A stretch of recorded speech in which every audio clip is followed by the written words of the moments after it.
Saya pernah ditanya sama seorang dosen, Gus, saya ini ngaji hadis banyak, tapi ada yang saya tidak paham, yaitu mangqala la ilaha illallah dakhalal jannah, ada kalimat wa in zana wa in saraka. Meskipun pernah zina, pernah maling. Ini kan seakan-akan mentoleransi perzinaan dan pemalingan.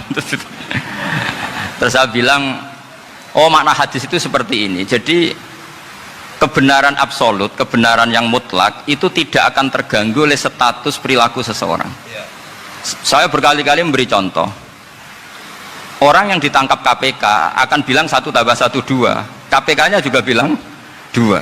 Rivalitas dalam politik, Pak Prabowo ya bilang 2, Pak Jokowi juga bilang 2. Orang yang zaniyah, yang lonte pun akan bilang 2. Muftinya juga bilang 2. Ketua MUI-nya juga bilang 2. Artinya gini, kebenaran yang absolut adalah kebenaran yang siapapun akan meyakini seperti itu. Seperti 1 ditambah 1 2. Kamu punya musuh bilang 2. Kalau ibu-ibu ini punya maru, ya marunya bilang 2 tadi tambah mama. Nggak tahu saya terjemahnya apa tadi.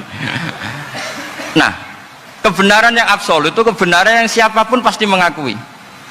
Dan uniknya begini, saya kalau saya pernah ngaji acara himmah, acara pondok sarang di Demak. Kalau kamu bilang 1 ditambah 1 menjadi 2, untuk mengatakan 2 itu kamu butuh hadiah enggak? Mereka semua jawab enggak. Kita semua enggak saja mengatakan tembok itu putih. Kenapa? Karena memang putih. Kita mengatakan 1 tambah 1 2 karena memang kita tanpa presentasi dapat hadiah, dapat penghormatan. Kenapa untuk mengatakan Allah itu Tuhan kita butuh surga? Memangnya kalau tidak ada surga Allah tidak jadi Tuhan? Ini problem orang soleh-soleh yang terlalu pesimis. Makanya nanti orang-orang soleh itu masuk surganya berat. Tapi kalau orang alim lebih gampang kira-kira seperti itu. Iya, karena kan imannya lebih bagus. Dalam hadis qudsi Allah ini yang dibuli orang-orang soleh. Laulam akhluk jannatan wala naron alam akun ahlan an uto'ah, dalam hadis qudsi itu. Kalau saja saya tidak menciptakan surga dan neraka, apa saya tidak jadi Tuhan yang perlu ditaati? Apa kalau kamu tidak saya kasih uang 1 juta terus bilang 1 tambah 1 11? Enggak kan? Tetap bilang berapa? 2. Kalau kebenaran absolut yang 1 tambah 1 kamu bilang 2 meskipun tanpa mendapat hadiah, kenapa untuk bilang Allah Tuhan kamu butuh hadiah surga? Itu kan serah ikhlas belas. Makanya saya terus mengajarkan ikhlas. Ikhlas itu bisa dilatih dengan akal, dengan pikiran, bil ilmi lah. Harus dilatih.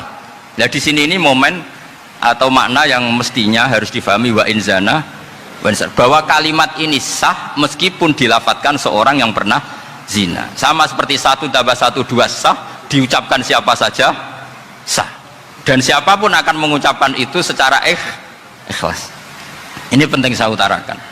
Sehingga setelah ada firqah-firqah takfiri yang mengatakan orang megang keris itu syirik, ke kuburan syirik, ini syirik, itu salah besar.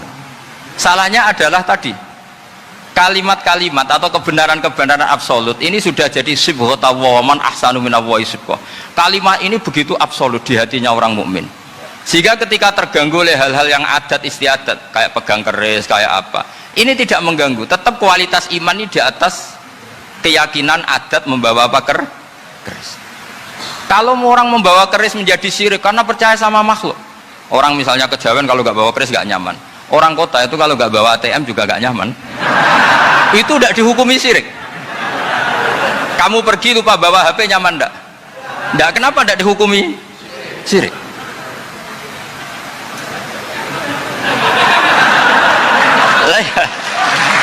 Jadi ini logika.